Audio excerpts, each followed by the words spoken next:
I again want to apologize to our witnesses. There is a historic action on the House floor that has taken a number of our committee members away from the committee, but I'd like to get started. And now we'll introduce our second panel of witnesses. The first witness on our second panel is Timothy Wu, the Julius Silver Professor of Law at Columbia Law School. Professor Wu is an expert on antitrust, copyright, and communications law, and is a contributing opinion writer for the New York Times. He's the author of a number of important works that have framed discussions around technology and antitrust, including The Master Switch and The Curse of Bigness. Professor Wu has twice been part of the Politico 50 list of individuals transforming American politics and was named to the American Academy of Arts and Sciences in 2017. Professor Wu received his Bachelor's of Science from McGill University and his JD from Harvard Law School. Our second witness on today's panel is Dr. Fiona Scott Morton, the Theodore Nierenberg Professor of Economics at the University School of Management. Dr. Scott Morton is nationally recognized as a leading scholar on issues of competition and has published articles that range widely across industries in leading economic journals. From 2011 to 2012, she served as the Deputy Assistant Attorney General for Economics at the Antitrust Division of the United States Department of Justice, where she helped to enforce the nation's antitrust laws. Dr. Scott Morton received her BA from Yale and her PhD from the Massachusetts Institute of Technology. The third witness on our panel is Stacie Mitchell, the co-director of the Institute for Local Self-Reliance. She has spent years working with policymakers and grassroots organizations to help develop and enact city, state, and federal policies to strengthen independent business and curb corporate power. Ms. Mitchell has appeared in publications like The Nation, The Atlantic, and The Wall Street Journal, and her works have had a significant influence on discussions around corporate consolidation.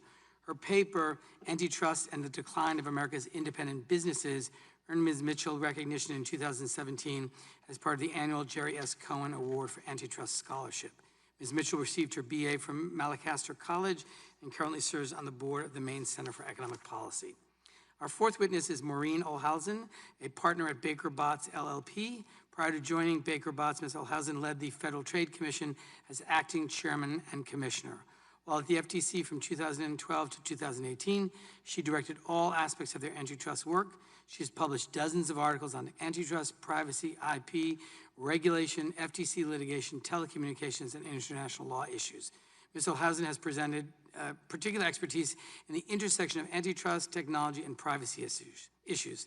She has received numerous awards for her work and scholarship, including the FTC's Robert Pitofsky Lifetime Achievement Award. Ms. Olhausen received her BA from the University of Virginia and her JD from the Anton Scalia Law School, formerly the George Mason University School of Law. Today's fifth witness is Carl Szabo, the Vice President and General Counsel at NetChoice. Before joining NetChoice, he worked as an intellectual property attorney at Wildman Harold Allen Dixon, advising clients on privacy, e-commerce, and contractual matters. Mr. Szabo has extensive experience in taxation, privacy, copyright, and trademark law. Before receiving his JD, he worked at the FTC, where he helped create and implement their Consumer Information Security Outreach Plan. Mr. Szabo is also an adjunct professor of privacy law at the Anton Scalia Law School. He received his BA from Rice University and his JD and Communications Law Certificate from the Catholic University of America. Our last witness today is Morgan Reed, the Executive Director of the App Association. He specializes in issues involving application development as it intersects with privacy, intellectual property, competition, and innovation. Prior to joining the App Association, he served as Managing Director of North American Sales for a Taiwan-based trading company specializing in the manufacture of technology products for American markets. Recently, Mr. Reed has focused on developing an innovators network, organizing a team of intellectual property professionals to deliver a series of lectures across the United States focused on the importance of IP law. Mr. Reed received his BA and graduate degree at Arizona State University and attended the University of Utah and National Taiwan University. We welcome all of our distinguished witnesses on the second panel. Thank you for participating in today's hearing. Now, if you would rise, I'll begin by swearing you in. Please raise your hand. Do you swear or affirm under penalty of perjury that the testimony you're about to give is true and correct to the best of your knowledge, information, and belief, so help you God? Let the record show the witness has answered in the affirmative. Thank you. You may be seated. Please know that each of your written statements will be entered into the record in its entirety. Accordingly, I ask that you summarize your testimony in 5 minutes. To help you stay within that time, there's a timing light on your table. When the light turns green to yellow, you have 1 minute to conclude your testimony. When light turns red, it signals that your 5 minutes has expired. And we'll begin, Mr. Wu, with you. You have 5 minutes. Thank you, Chairman, and other members of the committee. It is a great pleasure to be here today, and I'm very grateful that the subcommittee is conducting this work and these investigations, because I believe this is one of the most important economic issues facing our country.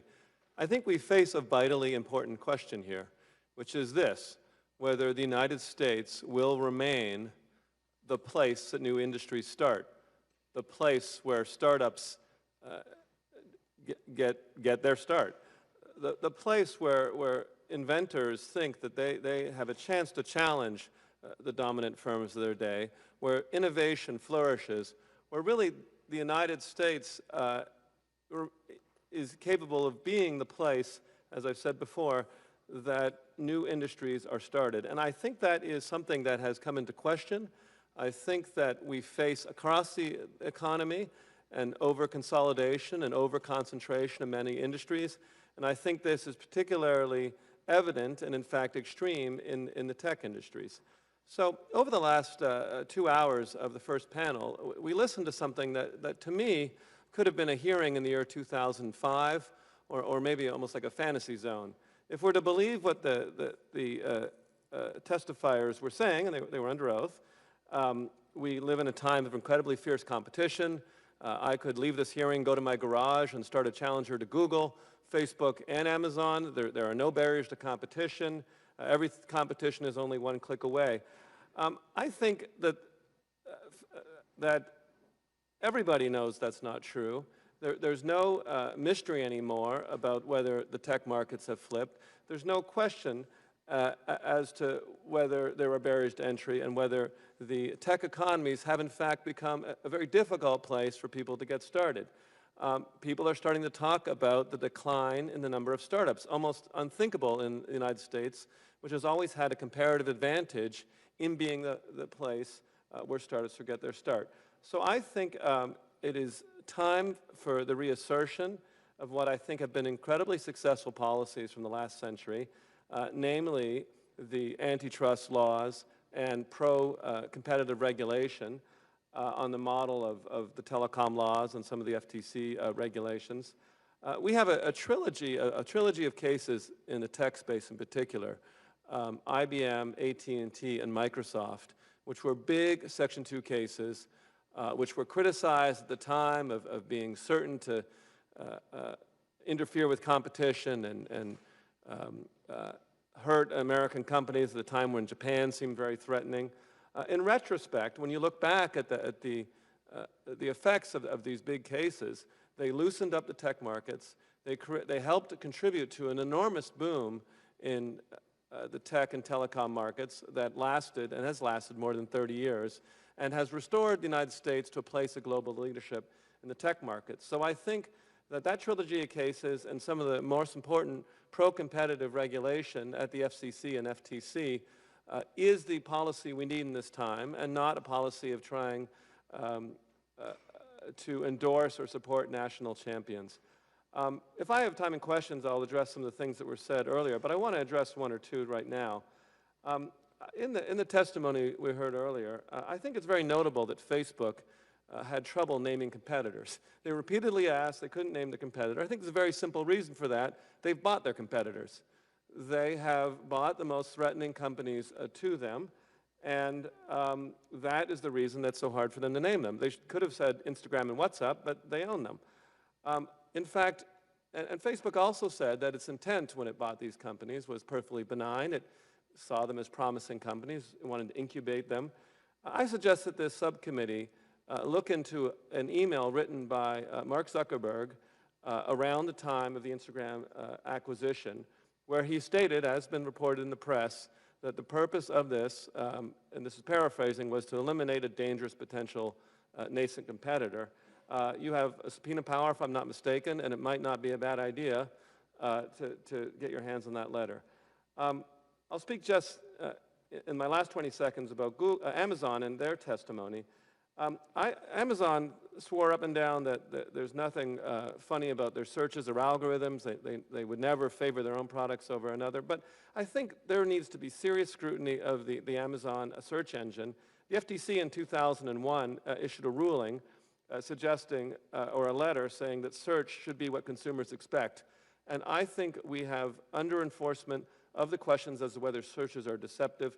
And I'm over my time, but I will suggest that in each of these comments, there were statements that were really not reflective of the competition, conditions of competition in this country and the conditions of innovation. And I'm so glad that the subcommittee has taken the time to look at these issues. Thank you, Professor Rue, and I assure you that the committee is not bound by the characterizations of the witnesses about the nature of the markets or the lack of competition. That's the purpose of the investigation, and we'll take you up on your suggestions. Next, I recognize Dr. Fiona Scott Morton for 5 minutes. Thank you. Thank you, Chairman Cicilline, for the invitation to testify today. I agree with my colleague that we have just heard 4 very careful corporate discussions. From an economist's perspective, there were a number of concerns that they failed to mention, those in particular that negatively impact competition and innovation. Digital platforms provide tremendous benefits, and yet they've also created problems such as insufficient competition, and that leads to too little innovation and entrepreneurship.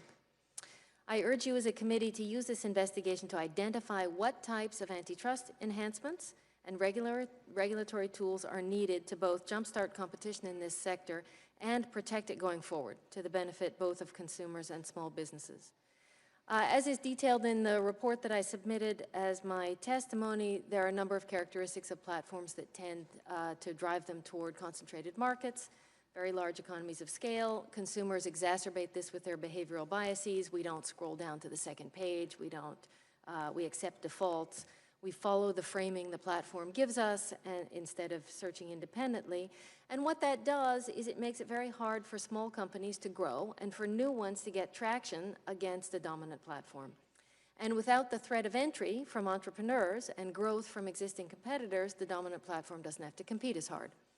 If it's not competing as hard, then there are several harms that follow from that. One is higher prices for advertisers. Many of these platforms are advertising supported. Then there's higher prices to consumers who may think that they're getting a good deal by paying a price of 0, but the competitive price might well be negative. The consumers might well be able to be paid for using these platforms in a competitive market. Other harms include low quality in the form of less privacy, more advertising, and more exploitative content that consumers can't avoid because, as Tim just said, there isn't anywhere else to go. And lastly, without competitive pressure, innovation is lessened. And in particular, it's channeled in the direction the dominant firm prefers, rather than being creatively spread across directions chosen by entrants. And this is what we learned both from AT&T and IBM and Microsoft, is that when the dominant firm ceases to control innovation, there's a flowering, and it's very creative and market-driven. So the solution to this problem of insufficient competition is complementary steps forward in both antitrust and regulation. Antitrust must recalibrate the balance it strikes between the risk of over-enforcement and under-enforcement. The evidence now shows we've been under-enforcing for years, and consumers have been harmed. We have advances in both the theory and empirical tools that demonstrate how we can better identify those harms and measure them. Digital platforms in particular do raise a number of practical enforcement challenges, for example, measuring quality-adjusted prices. Okay, that's hard. But Congress could enable the agencies to bring these cases nonetheless by articulating through statute the risks that Congress wishes courts to weigh and the evidence they should accept. For example, if a dominant platform wants to acquire a nascent entrant, when there's uncertainty over how close a competitor that entrant's going to become in the future, how should courts treat that uncertainty? Okay, today, that uncertainty essentially defaults to buy anybody small you want. Okay, that's our rule. Congress could change that default to you only get to buy the nascent entrant if the dominant firm proves to the court that the acquisition will benefit consumers. And then only in that case can the merger occur. So the defaults that we use in court really matter, and Congress can write laws that change those defaults. Congress could bring enforcement of the antitrust laws more in line with modern evidence and the resource intensity of modern investigations by shifting burdens of proof to defendants in certain settings. That would likely increase accuracy because the dominant or acquiring firm has the understanding and evidence of its business model that's needed to assess the impact of the conduct or merger. Lastly, regulation is a critical complement to more robust antitrust enforcement. Congress could give a regulator tools that allow it to move quickly, something that litigation typically does not do, and effectively when dominant platforms pose a harm to competition. For example, a regulator could oversee a requirement that platforms don't harmfully discriminate between their own services and those of rivals. If an agency established a violation of the antitrust laws and determined that the best method of restoring competition was, for example, mandatory interoperability between the dominant firm and small entrants, a regulator could oversee and monitor that interoperability and make sure it happened. Other remedies that require monitoring might be data sharing, unbundling of services, or data porting from one service to another. A regulator could also establish baseline conditions for competition so that entrepreneurs can enter a more level playing field and small businesses can grow. So, for example, an open standard for micropayments to consumers would be helpful. In conclusion, strengthening both antitrust enforcement and regulatory oversight of digital platforms is necessary, in my view, to achieve competition in this sector so that it best serves the American people. Thank you. Thank you, Dr. Scott Morton. And now the Chair recognizes Ms. Mitchell for 5 minutes. Thank you, Chairman Cicilline and members of the committee. I really appreciate this opportunity to participate in this hearing and this historically important investigation. America's independent businesses are in trouble. They are declining rapidly across many sectors of the economy, and it's not because they can't compete. On the contrary, research shows that in many sectors they actually outperform their larger rivals, on many measures, including price. Rather, the evidence suggests that the problem can be traced to changes in policy, and particularly our antitrust enforcement, that have allowed a few dominant corporations to consolidate markets and given them free rein to hobble their smaller competitors. Today, this threat is really magnified in our digital markets. A handful of dominant players now act as gatekeepers. Amazon in particular, last year, Amazon captured about $1 of every $2 that Americans spend online. But the more consequential measure of its market power is that half of all online shopping searches now start on Amazon's platform. What this means is that for virtually every company in the economy that either makes or retails anything, increasingly, to reach the online market, you have little choice but to sell through a platform that's run by your most aggressive competitor. This is a bitter pill. Becoming a seller on Amazon's platform means forfeiting to Amazon your product knowledge, a trove of data about your transactions. It means giving Amazon a sizable cut of your revenue, and it means entering into a relationship that is often predatory. Studies show that Amazon learns from the retailers on its platform and starts selling their most popular items itself. It has capsized businesses overnight by changing its terms, gating products so they can't sell them suddenly, or simply canceling their accounts without explanation. In the absence of competing platforms, there's no downward pressure on the fees that Amazon can charge sellers, and indeed, these fees now constitute a sizable tax on its competitors' trade. And although Amazon didn't address this directly today, it is true that in order to rank high and have a better chance of winning the buy box, you need to use its fulfillment services, and those fees have increased by double digits for the last few years. Amazon is many things. It's a platform, it's a retailer, it's a manufacturer, it's a digital ad giant, and so much more. And really, I think key to understanding its market power is that it's able to leverage the interplay between these different business lines to extort value from its competitors. An executive at a large, well-known performance footwear brand that sells to Amazon told me that as long as his company sold to Amazon on their terms, they would help him police the counterfeiters and the other nefarious sellers on the platform. But the moment that they pushed back, that they didn't agree to that next big discount or the change in terms, Amazon's site became a wild west of sellers misrepresenting his brand, many overseas and unreachable. He said, quote, "They use this as a punitive measure. They can sink companies without anyone to answer to." Increasingly, our commerce is occurring not in a market, but in a private arena governed by Amazon, where it has the power to regulate, tax, and punish America's entrepreneurs. And the consequences of this are being felt around the country. There are a few metros that are doing well, but most places are not. Local businesses are disappearing, and with them, a pathway to the middle class. Producers are struggling to invest in new products and grow their companies. New business formation is down to historic lows. And for many Americans, including those who walked out of an Amazon warehouse this week, work has become increasingly exploitative because there are so few companies competing for their labor. Amazon would like us to believe that to challenge its dominance is to somehow challenge the digital revolution itself. But the issue here is not technology, it's power, and it's the policies that enable that concentration of power. In fact, the urgent risk we face if we do not act is that entrepreneurialism and invention will become increasingly stifled. I hope the committee will consider several policy tools as part of this investigation. In particular, we very much endorse the approach that Congress took with regard to the railroads, that if you operate essential infrastructure, you can't also compete with the businesses that rely on that infrastructure. But we also need non-discrimination rules for platforms, stronger enforcement against anti-competitive conduct, and changes to merger policy, particularly in light of the pivotal acquisitions that Amazon and other tech giants have made that have flown under the enforcement agency's radar. Thank you very much. Thank you, Ms. Mitchell. The chair now recognizes Ms. Olhausen for 5 minutes. My thanks to Chairman Cicilline and members of the committee for inviting me to testify. I'm Maureen Olhausen, and as a former acting chairman and commissioner of the Federal Trade Commission and a longtime antitrust practitioner, I hope to offer some perspectives to assist the committee with its important inquiry.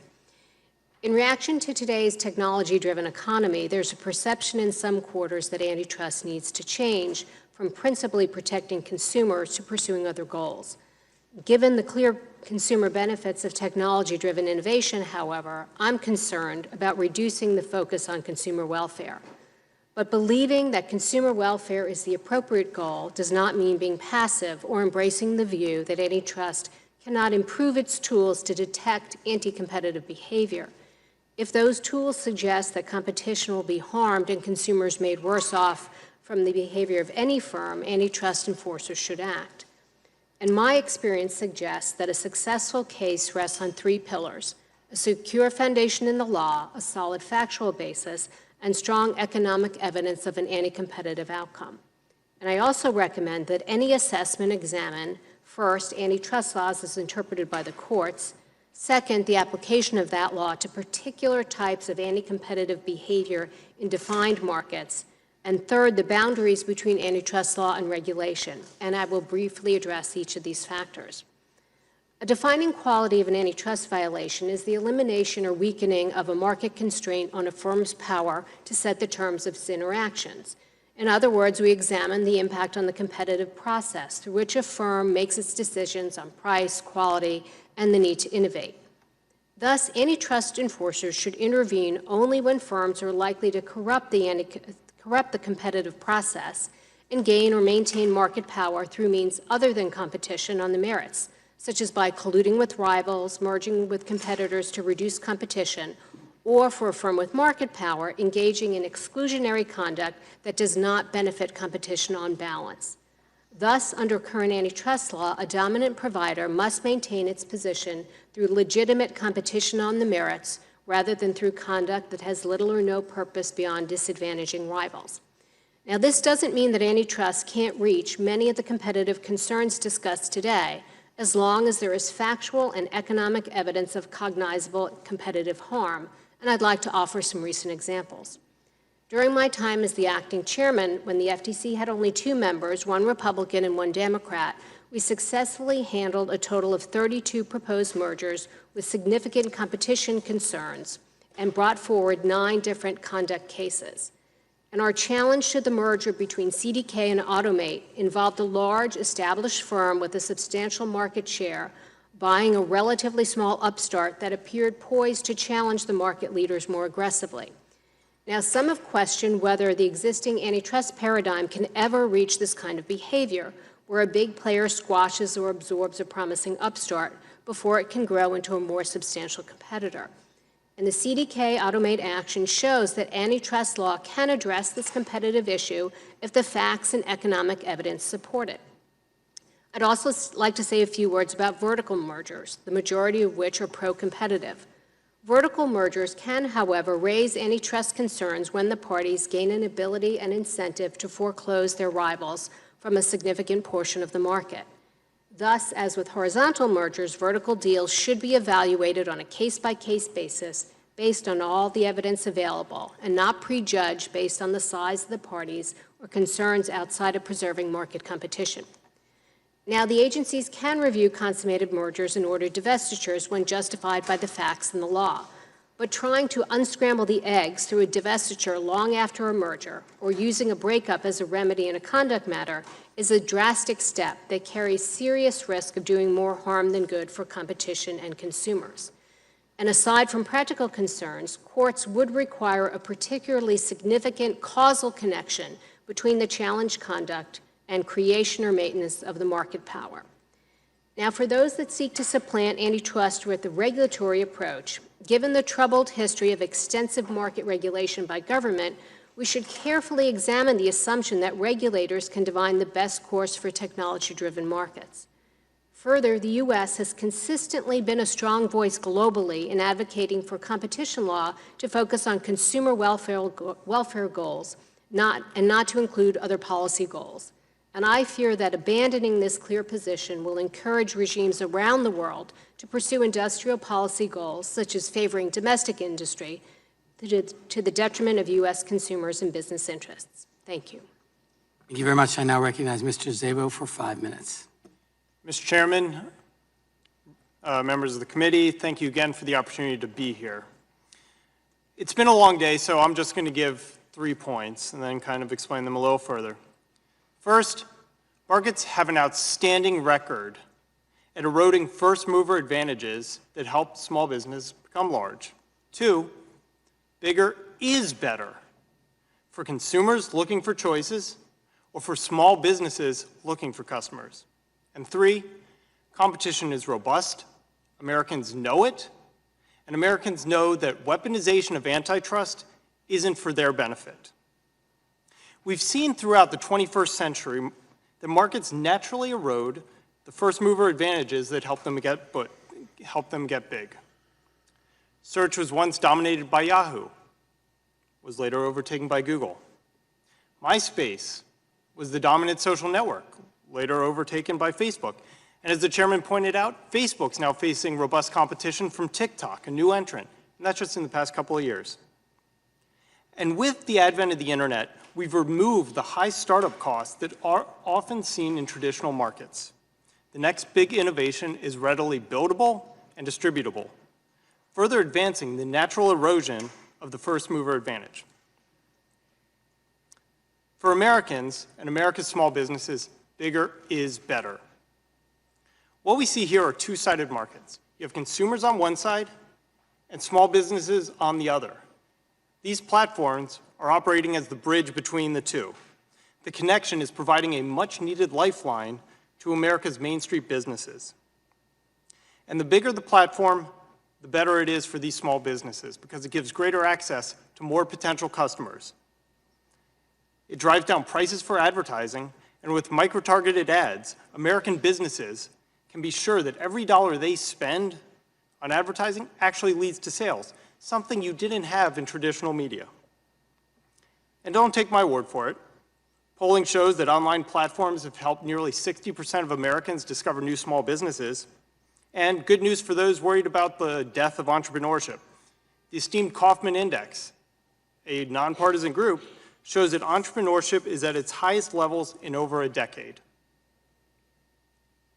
Third, competition is robust. Americans know it, and then they know weaponization of antitrust is not for their benefit. There's never been more choice and more opportunity. For anyone whose home was damaged in the recent storms, they can easily find repairs on Yelp, Thumbtack, TaskRabbit, Google, or Angie's List. When looking for social media, there's Instagram, Snapchat, Discord, Reddit, Twitter, and YouTube. For anyone looking to replace lost commodities, they can turn to eBay, Overstock, Walmart, Wayfair, Amazon, Rakuten, and many, many more. Americans can quickly and easily do comparison shopping on price and services on multiple platforms and on multiple search engines. The internet continues to create more choices, lower prices, and better services. These are all things you don't see in a consolidated market. But advocates on this panel are calling for weaponization of antitrust to address perceived injustices, and that's just not the reality. Some of today's panelists say that 50% of a market should now be considered a monopoly. Others, unable to prove that a dominant firm exists, say, well, let's just take the top two, add them together, call it a duopoly. This isn't legitimate antitrust analysis. And at the end of the day, advocates calling for weaponization of antitrust stand alone from the rest of the country.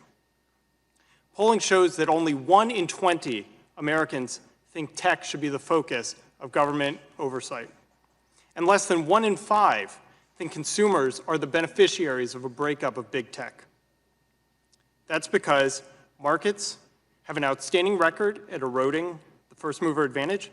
Bigger is better, especially for America's small businesses. Competition is robust, and your constituents know it. Thank you, and I welcome your questions. Thank you. And before I recognize Mr. Reed, I do want to correct the record. I did not at all suggest that TikTok provided robust competition for Facebook. In fact, I was making the point that despite their efforts, Facebook continues to capture 80% of global social media revenue. So with all due respect, I don't want you to mischaracterize my opening statement. And with that, I'll recognize Mr. Reed for 5 minutes. They've called votes, but we're going to, I think, be able to get through the questioning. I'll make it as fast as possible. Good afternoon, Chairman Cicilline and members of the subcommittee. Thank you for holding this hearing. And finally, at the end of the whole list, to get down to actually giving small businesses a voice at the debate. Thank you. I get to start with good news. I've heard a lot of bad news today, but I'm going to start with some good news. The app economy in America is thriving, growing up from virtually non-existent in 2007 to $1.3 trillion today. It has created 5.7 million jobs globally. We heard earlier about 1.5 million here in the US, and is revolutionizing traditional industry verticals, making everything from agriculture to healthcare better and smarter. My written testimony contains a slew of facts and figures that help to define the breadth and scope of the app ecosystem and how platforms have benefited my community. But I wanted to share how the app economy is thriving in your district and what the world looked like for software companies before the platform revolution. Mr. Chairman, in Providence, Mojo Tech is a company with 65 employees creating software solutions for healthcare, finance, and e-commerce companies. Your district has one of the leaders in cloud deployment for mobile and project management for Android and iOS solutions. Representative Armstrong, in Fargo, there's a company called Bushel. It's an agricultural tech company that provides subscription-based web. You're stealing my thunder. Oh no, I'm sorry. Well, let's get through it. So Bushel does basically has developed hardware for the grain supply chain. There are more than 1,000 grain facilities utilizing their platform. It's a great example of the way that mobile apps can have that niche and really take advantage of it. Representative Johnson, I've talked to you a few different times about cool companies in your district, so this time I thought I'd come and talk a little bit about Atlanta-based Turbojet. It's a smaller shop that's doing solutions for nonprofits, including their website build-out, mobile-enabled capabilities, more in the nonprofit space. So in all of these cases, representatives, I have thousands of stories just like these from all 435 congressional districts, each one benefiting from the explosion of platforms like the App Store, Google Play, Amazon Web Services, Microsoft Azure. And you know who else benefited? Consumers. Here on the table, I have a copy of OmniPage Pro. This was the software you bought if you needed to scan documents, if you wanted to turn it into a processor, into a way you could look at it in a word processor. I've also got this great review from PC World. They loved it back in 2005. But the important fact here in this review is it says the street price of this software in 2005 was $450. Now, right here, I've got an app from a company called Readdle that is nearly the same product level, has a bunch of features that this one doesn't. It's $6. Basically now, consumers pay less than 1% of what they used to pay for some of the same capability. And what's even better about that, even though I love the product from Readdle, there are dozens of competitors in the app space. So when you look at it from that perspective, consumers are getting a huge win. How have platforms made this radical drop in price possible? Simply put, they've provided three things: a trusted space, reduced overhead, and given my developers nearly instant access to a global marketplace with billions of customers. Before the platforms, to get your software onto a retail store shelf, companies had to spend years and thousands of dollars to get to the point where a distributor would handle their product. Then you'd agree to a cut of sales revenue, write a check for upfront marketing, agree to refund the distributor the cost of any unsold boxes, and then spend tens of thousands of dollars to buy an end cap. Digging a little bit on this, I don't know how many of you know or are aware that the products you see on your store shelf or in the Sunday flyer aren't there because the manager thought it was a cool product. Those products are displayed at the end of an aisle or end cap because the software developer or consumer goods company literally pays for the shelf space. In fact, for many retailers, the sale of floor space and flyers makes a huge chunk of their profitability for their store. And none of this takes into consideration printing boxes, manuals, CDs, dealing with credit cards if you go direct, translation services, customs authorities if you want to sell abroad. In the 1990s, it cost $1 million to start up a software company. Now, it's $100,000 in sweat equity. And thanks to these changes, the average cost for consumer software has dropped from $50 to $3. For developers, our cost to market has dropped enormously, and the size of our market has expanded globally. Of course, it's not all roses and sunshine. Platforms need to improve in important ways, and we appreciate this committee for monitoring the platform ecosystem to better understand what's happening. One area where we see where some of the platforms have fallen short is transparency. Platforms should communicate to developers the guidelines and any changes they make to them clearly and explain what they mean to my developers. Another is safety and security. Some platforms have control over device security and others don't. But all of them should strive for security practices that protect everyone who uses the platform. Lastly, platforms have a role to play in removing pirated apps. Platforms should diligently respond to even the smallest developer when it comes to protecting IP. Thank you. Thank you, Mr. Reed. And I'm going to reduce the time to 3 minutes so we can be sure to get our questions in. I thank everyone, and I apologize for the shortness, but they've just called votes again. I want to start off, Ms. Mitchell, with you, if I may. You've written about a number of ways in which Amazon leverages its core shopping platform to gain a competitive advantage over entrepreneurs, small businesses, and other third-party sellers that attempt to sell their products on Amazon. Can you elaborate a little on that, particularly in light of the testimony that was presented in the first panel, how Amazon leverages its core platform to disadvantage small businesses and third-party sellers, and how such tactics harm entrepreneurship and innovation online, how it impacts everyday people who live in our districts? That's right. Yeah, I spent a lot of time interviewing and talking with independent retailers, manufacturers of all sizes. Many of them are very much afraid of speaking out publicly because they fear retaliation. But what we consistently hear is that Amazon is the biggest threat to their businesses. We just did a survey of about 550 independent retailers nationally. Amazon ranked #1 in terms of being what they said was the biggest threat to their business, above rising healthcare costs, access to capital, government red tape, anything else you can name. Among those who were actually selling on the platform, only 7% reported that it was actually helping their bottom line. Amazon has a kind of godlike view of a growing share of our commerce, and it uses the data that it gathers to advantage its own business and its own business interests in lots of ways. A lot of this, as I said, comes from the kind of leverage, its ability to sort of leverage the interplay between these different business lines to maximize its advantage, whether it's promoting its own product because that's lucrative, or whether it's using the manufacturer of a product to actually squeeze a seller or a vendor into giving it bigger discounts. Thank you so much. Professor Wu,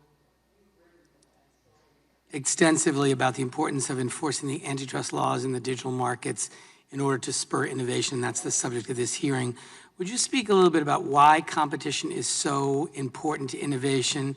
Both how does it affect people's lives? Also, how do you respond to the companies who say, we are innovative ourselves, like we're innovative enough. We don't need competition because we'll continue to innovate. And specifically, we also address Mr. Szabo's use of the word weaponizing antitrust. I'm not sure what he meant by that, but I think the antitrust subcommittee takes our responsibility to enforce antitrust laws or to create the architecture for their enforcement very seriously because we understand the value of competition. I'm not exactly sure why anyone would suggest that's weaponizing it, but maybe if you could respond to the critical nature of competition as it relates to innovation and why what we're doing is not actually weaponizing it, but trying to promote competition. No, thank you for the opportunity. Yes, to the word weaponization, I prefer the word enforcement. You know, when we talk about enforcing the criminal laws, we don't talk about weaponizing, we talk about enforcing the laws. And I think that, you know, the Justice Department, FTC, the states have a duty to enforce the laws. Congress passes them. And so that's you know, the way to think about this. I think, historically speaking, the United States has experimented with two different types of innovation environment. One is centralized, where we allow industries to monopolize or oligopolize, and we sit back and figure out what IBM or is going to invent next, or AT&T. The other and contrasting model is one where we have taken action, such as the AT&T breakup or the IBM suit or Microsoft, or taken regulatory action, and done a lot to reduce the barriers to entry. And what we've seen are a very different pattern of innovation, much more disruptive, much more kind of what economists sometimes call disruptive innovation or competition for the market, as opposed to incremental, you know, adding call waiting to AT&T. And I think the comparative economic advantage of the United States over the last century has been its ability to start entire new industries. And in these big sort of centralized innovation industries, you don't see that. Instead, you see what's called the Kronos effect, an effort to stop the advance of new industries. So I think if the United States wants to be, in the next century, the tech leader, predominant power, it needs to understand our own legacy and the advantages of competitive innovation. Thank you. I now recognize the gentleman from North Dakota for 3 minutes. First, I'd like unanimous consent to enter Ranking Member Collins' statement into the record. Without objection, and I'll also introduce the opening statement of the chairman of the committee, Mr. Nadler, and a group of letters from a group of organizations that are contained on this list without objection. And I do appreciate, particularly Mr. Reed, talking in that I think when we recognize, I come from a very rural area. The closest, what you would consider big box store, is Minneapolis or Denver. So when we're talking about competition and all of this, I also think we've got to remember, at no point in time from my house in Dickinson, North Dakota, have I had more access to more diverse and cheap consumer products. I mean, things that often would require a plane ticket or a 9-hour car ride to buy can now be brought to our house. So I think when we're talking about consumers, we need to remember that side of it too. And I'm glad you brought up Bushel, because Bushel is a fantastic company that has created, I don't know if they're going to qualify as a unicorn or not. I don't know what the real definition is, but they have created a space that hasn't existed at this point as well as they do it. Now, I don't know about this particular company, but I do know that there are, whether it's in technology or in traditional business, there are startups that get to a point where they have a certain product and a certain idea, but they've gone as far as they can go. And they get acquired, and it can be in the oil and gas industry, it can be in any industry, it can be in the tech industry. So I would hope that when we deal with this, we don't, if at some point in time Bushel decides they do want to sell, I hope they have the ability to do that. But I guess I would just go to this, and all of the witnesses talked about different companies and different what they viewed as problems or potential problems with those companies, but they're not the same for every company. And I think that's where we go, is that it's well established that the role of antitrust enforcement is to ensure that companies with significant market power don't use that power to unfairly harm competitors or consumers. And traditionally, an antitrust is very company specific and it's very fact specific. So there are limits to what antitrust can do, and enforcement process often takes years. So outside of antitrust, I mean, we don't have to only exist in that universe. Are there measures we can take beyond those laws that promote competition in technology markets? And I've got 50 seconds, so which means you all have 50 seconds, so we get to go down the line. So please be quick. Yes, there are. My report outlines a number of things that a regulator could do, but regulations that break down entry barriers and try to make a more level playing field for small businesses and entrepreneurs to actually get share and compete, that's the kind of regulation that I think would be really helpful. I would say support for open standards and ensuring that we don't have abusive use of patent rights in a way that actually harms open standards that are done in a voluntary manner. And I would warn against turning to a know it when I see it definition for antitrust or monopoly, and instead actually doing a fact analysis and an independent analysis as you've suggested.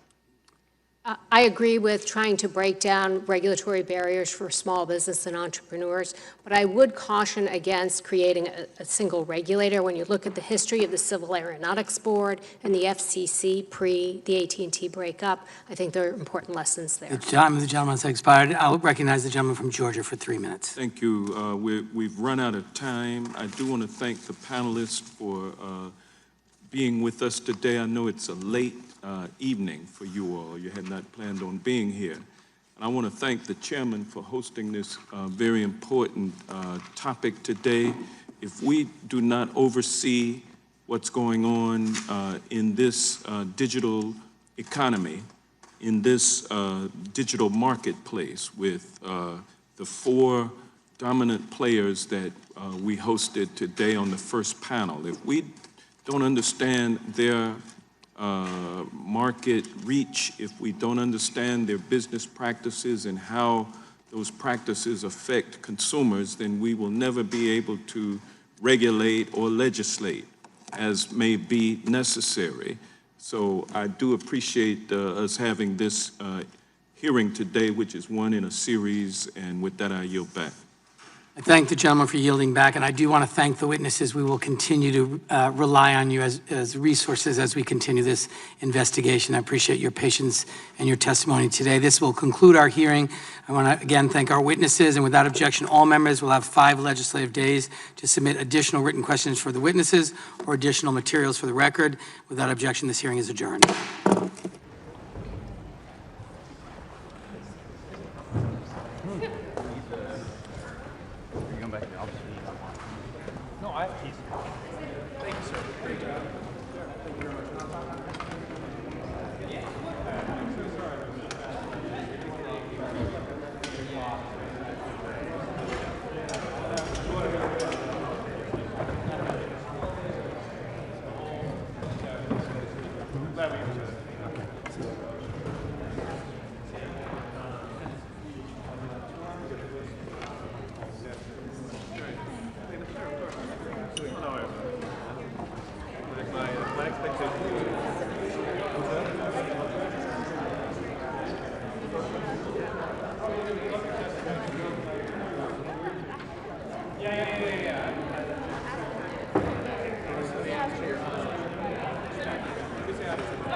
Like a huge amount of war.